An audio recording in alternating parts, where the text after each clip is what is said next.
This is the day to strike many grudges from the great book. Hello and welcome to part 1 of my Grombrindal Immortal Empires playthrough, as we start instantly with a grudge. The most devastating betrayals transcend even death, lurking forever in the memory as the hurt it left behind is passed from generation to generation. Such was the treachery of the Lord Malekith, whose sworn oath of friendship to the Dowie King's snowy Whitebeard was broken 100 times over. The White Dwarf Grombrindal has sworn to right this wrong, but treacherous Dark Elves must pay for their deceit, for only then will the most grievous of betrayals finally be avenged. If we complete this, we do get the Master Rune of Strongmeat Redbeard, gives +8 melee attack, and gives us the Master Rune of Strongmeat Redbeard. So +5 melee attack again, and +4 leadership, and that's all allies in range. Very nice, and 50 oath gold. Now, of course, I will be trying to wipe every grudge that we receive. And we get a second grudge right off the bat. The events of the War of Vengeance has been long resigned to the annals of history, yet the memory of its horrors live on. So many fallen Dowie cannot be ignored. Though time has cast its shadow over their loss, the High Elves must be reminded that the Dowie do not forget, and we will not forgive. And we get a Master Rune of Alaric the Mad. So -75 base weapon damage, but +75 armor piercing weapon damage, and another 50 oath gold. And then one more grudge. Some betrayals run so deep as to transcend the veil of death itself. Such was the treachery of the Lord Malekith, whose solemn oath of friendship to the Dowie, sworn at his dearest friend's deathbed, has been broken 100 times over. Grombrindal will not forget. The villainous Dark Elves must pay for their deceit, and only then will this most grievous of betrayals finally be avenged. Isn't that just the same as the first grudge, kind of? I don't know. But if we complete this one, we get the Master Rune of Spite, which causes damage to combatants, all enemies within range. Very nice indeed, and of course another 50 oath gold. Right, so now those grudges are out of the way, and we're already starting at level 2 severity here. It's time to see what Grombrindal's campaign holds in store for us. We do start with a runesmith. Let's see what trait he has. Discipline, so +2 leadership, all units in army, and +2 melee attack. That's okay. It's actually, I don't mind that one. And of course, at first we are fighting against the Skaven. So, goals for this campaign. I think I'm going with the narrative that Grombrindal has finally had enough, and he's going on one last war against the old and new world. Basically, we're going to try and wipe out every single green skin, every single dark elf, every single high elf. Basically, right every single grudge that has been made against us. I think we will respect and trade with the Empire, just like the Dwarfs and High Elves long ago entered into a prosperous time. I think Grombrindal will now see the time of man and dwarf come to prosper. But let's go ahead and fight our first battle. It is a decisive victory, but we will fight it just so we can take a look at our units in person. So, let's get right into it. So here we go, Grombrindal and his runesmith preparing for their first battle of this campaign. We have our gyrocopters just up here. We've got some dwarf warriors. We have our thunderers with our iron drakes right behind them. They should be able to shoot over. These guys look badass. And then of course our crawlers just behind them. And then on our left flank we also have some hammerer units. So quite a small force, but very strong units to start out this campaign with. And I almost forgot our little dwarf miners back here. Not very useful, but just protecting from any Skaven summons from below. So the Skaven have summoned some units onto our front line here. We have our dwarf warriors charging in to help our thunderers. Our thunderers are okay in melee combat, but of course it's not the optimal place to be, and the Skaven are running away very quickly. A bit of friendly fire from our iron drakes there, I think. As we move our hammerers and dwarf warriors back off to the flank so our thunderers can shoot the enemies who are running away. The iron drakes have quite a bit of range, you know. And there's our Grombrindal and Runesmith running back. So their first summon from below was not very successful at all. As we send off our gyrocopters, I believe they're about to go on a bombing run. Let's see, it looks like they're targeting these, what are they called? The slingers. As we see them doing a bombing run. There we go, very nice. The bombs don't do too much damage, but it's better than no damage. As we see the rats now charging towards our army. Some are already very close. As you can see, Grombrindal and the Runesmith engaging in melee. Our Thunderers shooting into the rats. Our Crawlers too. And already they're breaking away. The Skaven really don't have good leadership as we look at the Iron Drakes just absolutely melting the enemy in the distance. Of course, this is the first battle, so it shouldn't be a challenge, but Skaven are always a little bit of a struggle just because they like to rout and return and then rout and return. As we see the slave slingers over here, they are attacking our hammerer units, so we are going to focus them with our gyrocopters, and they soon start running away again. Grombrindal and the Runesmith here just trying to bait in the enemy forces, bring them a little closer so that our Iron Drakes can do some damage. But the Skavens with some magic there. Wizards are a bit of a problem. But just look at the firepower we have. The rats stand no chance against this. I'm not really sure what's happening with the texture here. I think that it's a problem especially with Grombrindal's units. I'm not sure if it was present in Warhammer 2. But here we see the Iron Drakes firing off again. Just look at that. Oh, I do love fire. It's beautiful. Makes me sound a little insane. I think I'm still affected by Luther's playthrough a little, which I still am recording, by the way. I haven't finished that. I just decided to start up another series alongside it. So the rat's running away once again.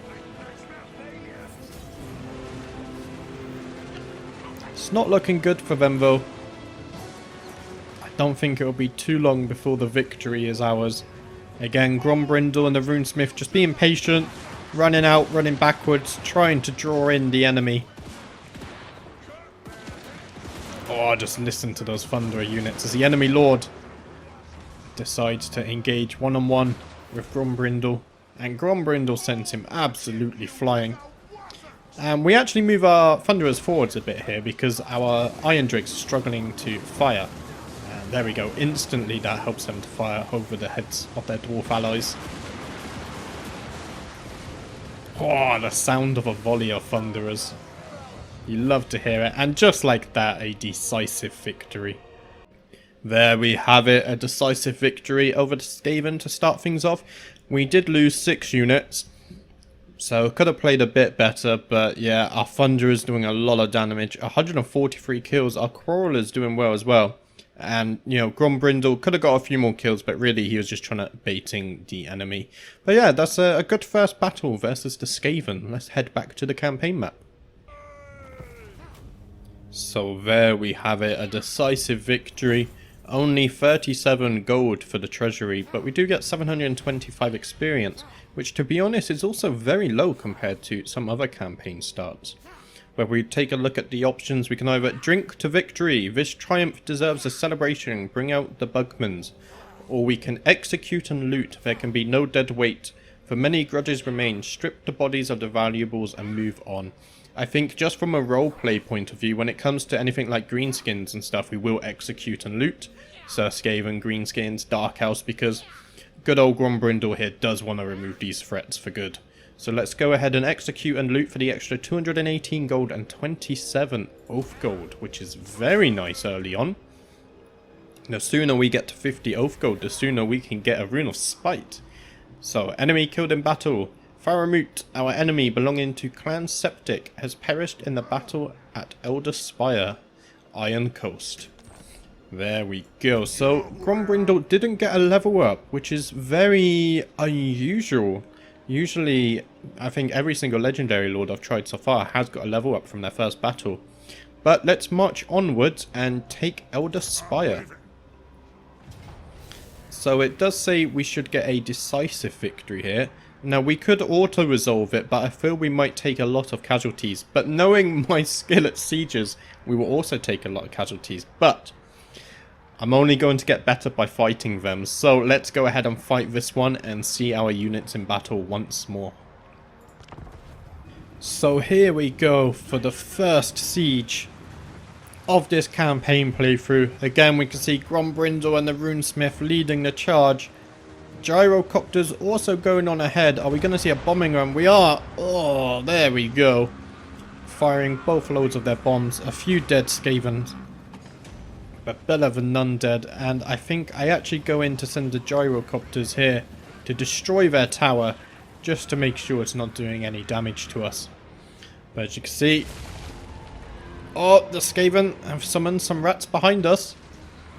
But we send in both our Dwarf Warriors and our Miners to deal with them very quickly. Our Crawlers firing into the settlement here. And just, the Miners, they're not very good in combat, but I do like them with their little lanterns on the back there. Just adds a bit of light to the battlefield. Quite like it.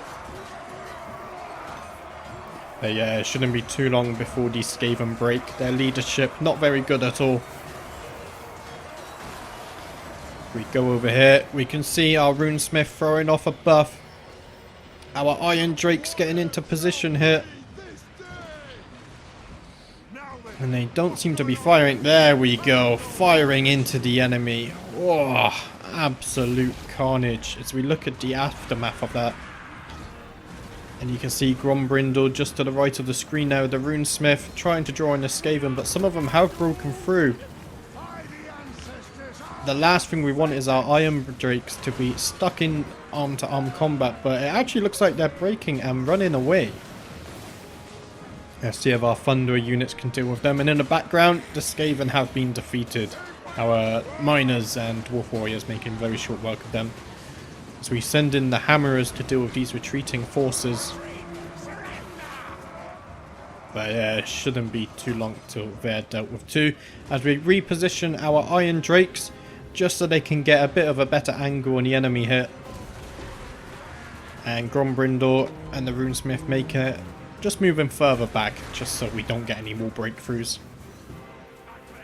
Quarrelers firing in beautifully. How are Gyrocopters doing?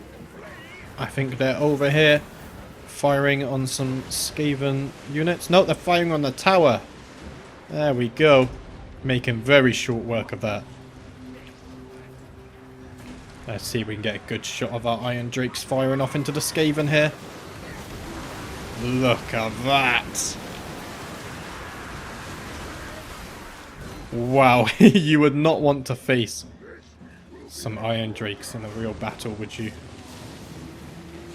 Insane stuff here. And Grombrindal and our Runesmiths in the middle of that as well. They're not phased. They're happy to take all of the damage.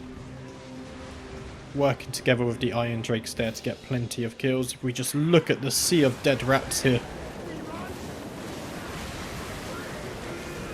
See the Runesmith trying to retreat a little just to bring the Skaven a bit closer to the Iron Drakes so they can mock them up. And I think the Skaven are actually retreating here, running out of the settlement. But little do they know, that's a very bad decision. Running towards these Iron Drakes here is not a very smart move on their part at all. As we see the Runesmith throw another buff, just giving our unit some melee attack in case the Skaven do reach them and engage in melee. But luckily the Skaven decide to run the other way, realizing that they can't break through a wall of fire.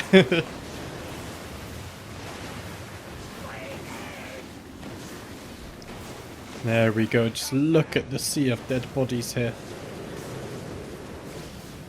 The Iron Drakes still shooting the retreating units. You see our Gyrocopters shooting in, trying to destroy this wall here. We also have some Slingers, but they're starting to run away now as well. So quite a lot of our units helping here. The Crawlers were putting in good work, the Iron Drakes, the Gyrocopters, of course Grombrindal, and the Runesmith. But the Skaven just want nothing to do with this right now. retreating to the choke point, although we do see some reinforcements coming in here, as well as on this flank. But as you can see, you hop over here. They'd be very smart not to come down here. But Grombrindal and the runesmith trying to bait them out. They might even try and destroy the wall here. Not worth it. Yeah, there we go, trying to break down the barrier. Just trying to provoke them really, and then retreating. Trying to bring them into our trap. As you can see, Skaven reinforcements are coming down this flank too. Quarrelers firing in the distance. There we go. Thunderers managing to get some shots off as well. And if we just look at the health pool, they were basically full health before charging in, and we just wiped out half of them. So we watch their health melt again.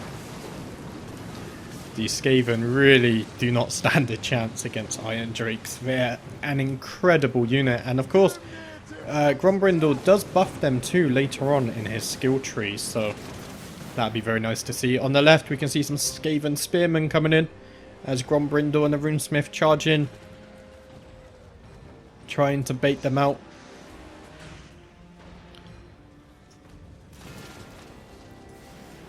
Look at that!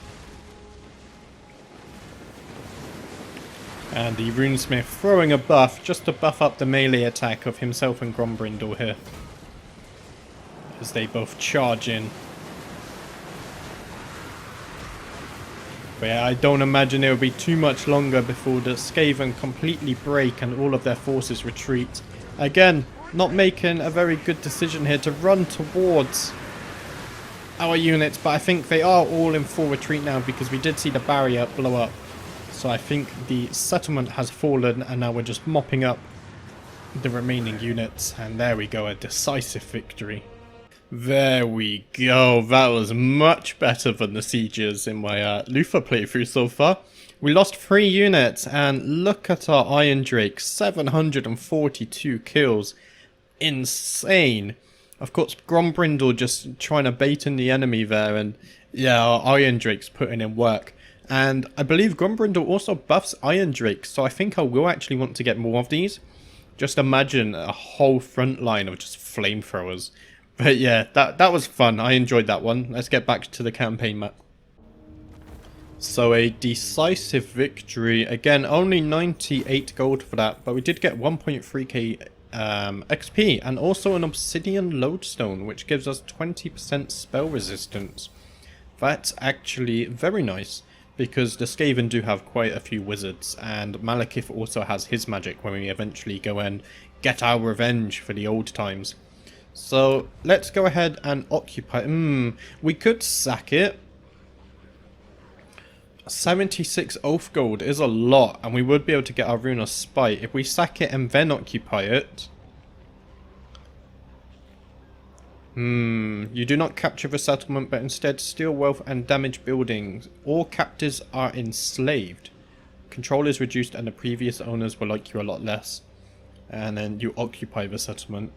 All the captives are enslaved. Now, because they were Skaven, that doesn't sound like a bad thing to do, right?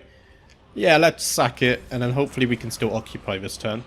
We have discovered the Skaven faction, Clan Septic, hiding within the ruins of Elder Spire. No more, they are now the Clan of Slaves. Can I say that? I don't know. But here we go, so we can actually occupy it this turn. There we go. So our control is going to take a hit, but we should be okay. We're playing on hard campaign difficulty, by the way, but normal battle difficulty, because I don't want melee to be useless. Right, so let's take a look at Grombrindal.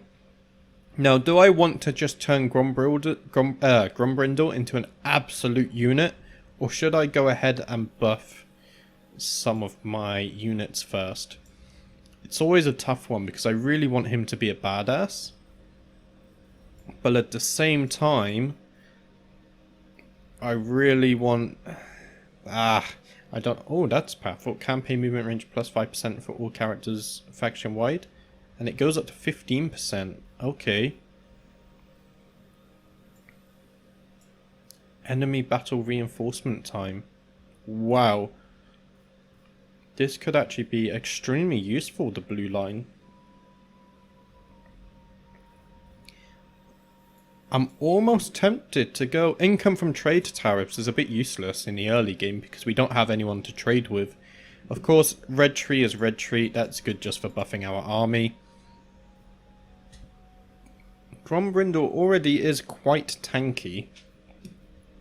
But we could make him better. Like, we can get plus 12 melee defense here. We can get another 12 melee defense there. What's at the top here? Leadership. Viger, loss, and oath gold. Maybe I do go down here for that extra campaign movement range. Is there anything else in the blue tree? Recruitment rank +1 is kind of okay. Recruitment cost is kind of okay. Casualty replenishment rate, +6%. That's nice because the dwarfs don't have very good replenishment rate.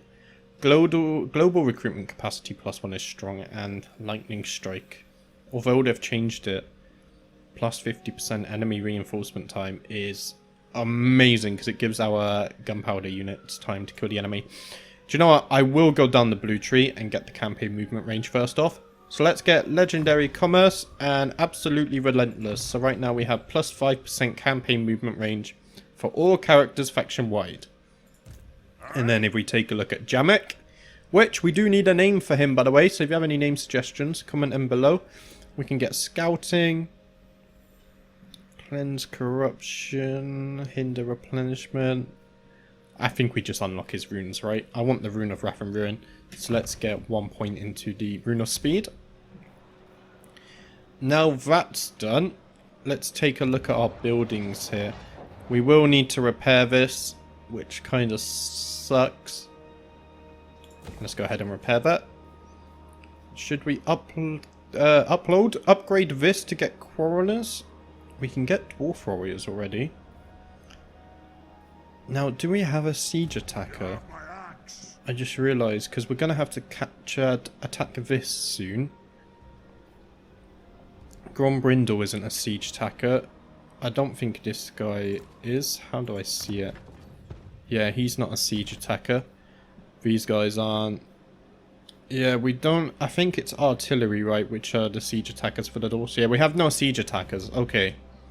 So we go to Dracula Spire here. Oh, we have a reformed hold. 400 income, 4 oath gold, 2 control faction wide, plus 15% research rate, plus 2 recruitment rank for gyrocopters and gyro bombers, and plus 2 recruitment rank for iron drakes. Okay, that's actually really nice. But let's go ahead and unlock grudge throwers. Grudge throwers have siege attacker, right? Yeah. Oh, so do the bolt throwers. Okay. So that's 2,000 gold for the siege workshop, and that's going to take 3 turns. I don't think... Do I need quarrelers? It's 2,000 gold, and we don't have a lot of gold. I don't think we need quarrelers right now. You know who I am. But we will go ahead and recruit some dwarf warriors. I do love dwarf warriors as a front line. And let's open up our tech tree. So, I believe this is different. If we go up the top path, this is like building up your cities, buffing your buildings, buffing your growth. But if you go down the bottom path, then we can buff our units. And I think I'm going to go that way because we do have a lot of enemies nearby. So let's start off with Levy Missile Warriors. Dwarfs with a penchant for picking the Urks off from afar will form Thunderer or Quarreler units. I don't know why I found that so hard to read. So minus 5% recruitment cost for Quarreler units, minus 5% for Rangers, and minus 5% for Thunderers. That'll take 3 turns. So let's go ahead and get this one. Now, any diplomacy. We have greenskins nearby. We do not want to do that. Ogres are nearby. But, yeah, they're minus 20. Maybe we could do some diplomacy with ogres. And the Exiles of Nehek. We might be willing to put aside our feelings towards the Tomb Kings. Because they do seem the lesser of evils right now, because we want to kill the greenskins, we want to kill the Skaven. Eventually we will want to wipe out the undead, but I don't know, maybe this guy can help us. But that's our first turn. No, it's not. I lied. I forgot. We can now get the Rune of Spite because we have 100 oath gold, which is insane. Where is it? Master Rune of Spite. So it does 8 to 16 damage per second to all enemies within range. That's just crazy. So if we go ahead and get that, of course we're going to be putting that on Grombrindal. And then we also have 53 more oath gold. So what can we get here? The Master Rune of Flight. Weapon strength is very strong. Melee defense is also very good. Maybe I get the Master Rune of Adamant, so Grombrindal can stay in combat for longer, and then his Rune of Spite does more damage. So let's go ahead and get the Master Rune of Adamant. There we go. And let's put those on Grombrindal to make him an absolute unit. Beautiful. Oh, he's going to be a badass in his next battle. But that is turn 1. Wow, what a turn. So let's go ahead and end it right there. There we go. As you guys will probably see, I have increased the speed for the turn timer here. On my Luther series, I sped them up to times 10, but I am going to do times 20 because they slow down quite fast. And in fact, before I forget, I need to change my camera settings. If I just quickly do this one. Because it's okay to begin with the turn times, but once you start meeting more people, it does slow down quite a bit. So, Grombrindal, let's move you up to here. So you're still within our territory. Oh, Gallic Bloodgorge is here. We do have some beastmen nearby. Let's recruit another 2 dwarf warriors. And can we build anything? I don't think we want to build anything. I could repair this. That's 700 gold though, and to be fair, we don't really need growth right now. We need gold, so I'm not going to do that. Can we do any diplomacy? I don't think we can. In fact, it's easier to go into quick deal. So the Exiles of Nehek aren't that far away from a non-aggression pact. But we are a long way from doing trade. So I think a non-aggression pact with the Tombkins could help out. And of course, I almost forgot, we do have Valkyr up here to the north somewhere, I believe, as well as Norska. So yeah, this is not an easy start for Grombrindal at all. But let's go ahead and end our turn. The Living Ancestor. Such is the age and renown of the White Dwarf that many sagas say he strode with the ancestor god themselves. It is a claim the White Dwarf does not refute, and no one dares challenge. For to doubt Grombrindal's word or call him false would surely end badly for the accuser. So I believe every 25 turns or so this event will pop up, and we basically get to pick some buffs for our factions. So we can get the King of Grimnir. There is no god a dwarf would rather watch over them in battle. Grimnir's gaze is directed firmly at Grombrindal's force. So we get plus 10 melee attack for melee infantry units, plus 10 melee defense, and also plus 10% for missile infantry units. Reload time reduction. Okay, that seems incredibly strong. We can get Paramour of Valea, which will give us plus 20% casualty replenishment rate, plus 10 control, and minus 20 corruption. That's also very strong because we do have a lot of chaos and Skaven around us. And we can get the Apprentice of Grungni. So that's plus 20% research rate, minus 20% upkeep for Grombrindal's army, minus 10% construction cost, and minus 10% recruitment cost.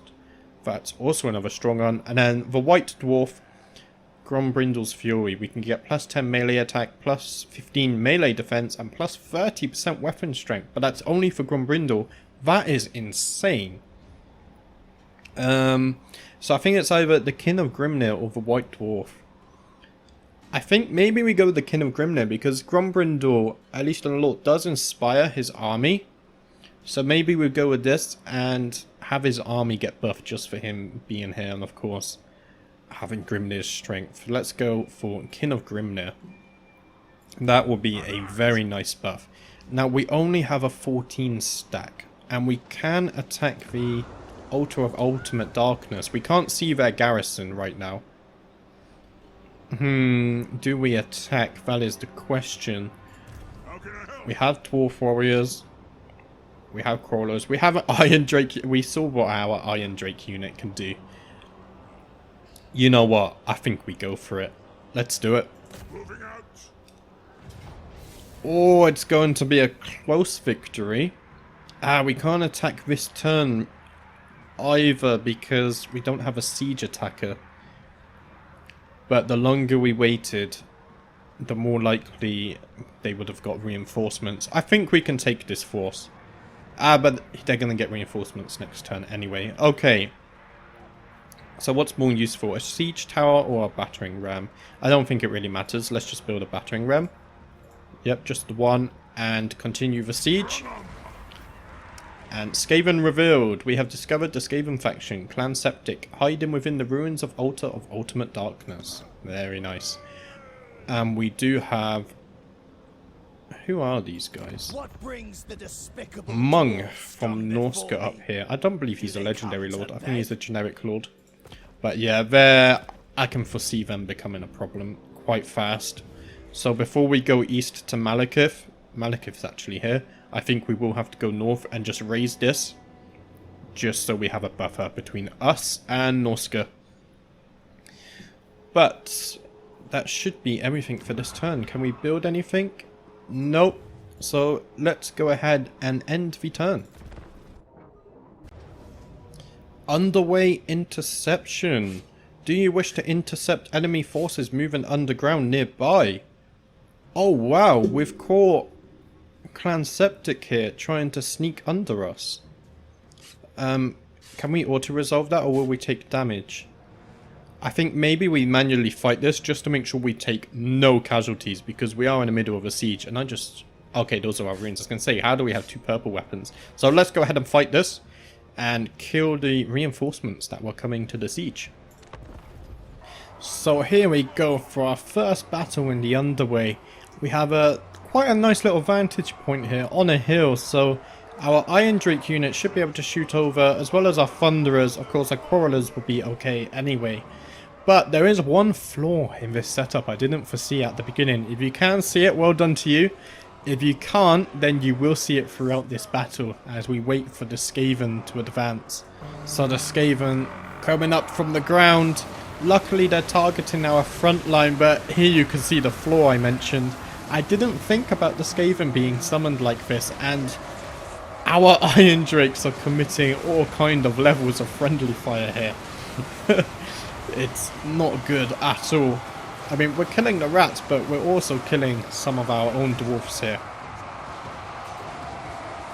But the dwarfs are not scared. They're standing their ground against this summon of rats. And just the intensity at the Iron Drakes fire at is insane. There we go. So we begin to move our dwarven warriors here as another unit of rats are about to be summoned in. And they come charging straight into the Iron Drakes. A bit smarter with their targeting here. Gyrocopters firing in. Maybe a bit of friendly fire there, but shouldn't be too bad. And our Dwarf Warriors should come back in to help. Grombrindal running back in the distance, as well as the Runesmith, and they're already retreating, so we very easily held them off. Much quicker than the last ones. I think it's because we were able to attack them from behind. But there we go. So we moved the Dwarf Warriors back once again, just so we do have an open line in our front infantry for the Iron Drakes to fire cleanly through in case they do reach us again.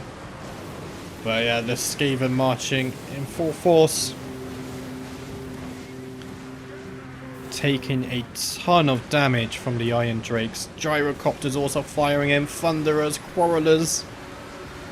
They just don't have an answer. Of course, it's a very small Skaven force, but we're currently sieging a settlement, and these guys tried sneaking underneath us. Of course, we built these underways. We're not going to be outsmarted with such a maneuver today.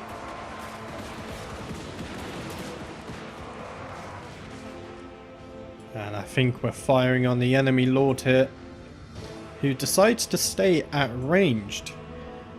He actually gets quite a few shots off at Grombrindal, but Grombrindal just tanking it because he knows his ranged units will take care of the guy, of the Skaven. Just look at the weapon trails, Quarrelers, Thunderers. I don't think our Iron Drakes can reach from here, and the Skavens have decided to run back and try again. Let's see how close they make it this time as we follow them on their charge. The Iron Drakes firing. And yeah, they decide, actually, let's turn around. That's not a fight we wish. But we'll see if they actually stick to their decision this time, instead of running back once again. But I think all of the Skaven now are in full retreat, including their leader. And there we go, a decisive victory. Very quick indeed. Okay, so a decisive victory there, but we did lose 16 people because of the friendly fire from our Iron Drakes. Yeah, I didn't foresee the fact that they would summon slaves on top of our front line, and our Iron Drakes just went ham. Also hitting the Dwarf Warriors. But 173 kills for the Iron Drakes, very good again. But let's get straight back into the campaign because we do have a possible siege battle happening very soon. So there we have it, a decisive victory, 270 gold and 613 experience. And of course, because it is the Skaven, we're going to execute and loot them all. Be gone! Enemy killed in battle. Blistet? Our enemy belonging to Clan Septic has perished in battle at the Elder Spire Iron Coast. Very nice. And we got a new technology. Dwarfs with a penchant for picking the Urks off from afar will form Thunderer or Quarreler units. So we got the -5 recruitment cost for Quarrelers, Rangers and Thunderers. Very nice indeed.